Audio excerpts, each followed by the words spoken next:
Tatalakayin sa isang conference sa Makati ang plano para sa rehabilitasyon at tamang paggamit ng lupa sa mga lugar na nasalanta ng bagyong Yolanda.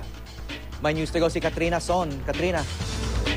Yes, Howie, isang conference nga ang ginaganap ngayon sa isang hotel dito sa lungsod ng Makati kung saan isa sa mga tatalakayin ang muling pagsasaayos sa mga komunidad na naapektuhan ng bagyong Yolanda. Pasado alas 9, Howie, ng umaga nang magsimula ang National Conference on Land Use and Business Land Use Planning Towards More Resilient Communities dito sa Makati Shangri-La Hotel.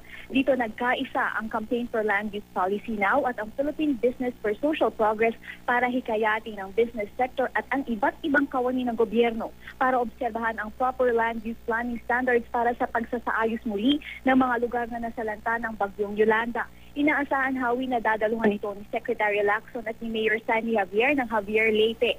Ilan sa mga tatalakayin ngayon ay ang pagsusuri ng mga elementong kinakailangan para sa pagpaplano at pagbuo muli ng mga komunidad na naapektuhan ng bagyong Yolanda.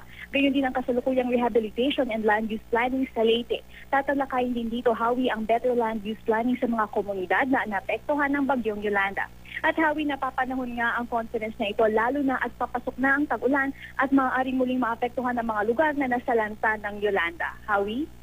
Katrina, pag-uusapan ba yung issue ng pagbabalik ng mga biktima o mga survivors doon sa mga hazardous zones, mga tabing dagat kung saan tumama talaga yung storm surge ng Yolanda?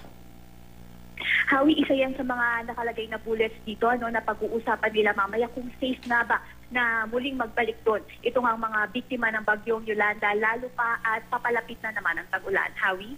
Okay, maraming salamat, Katrina Son.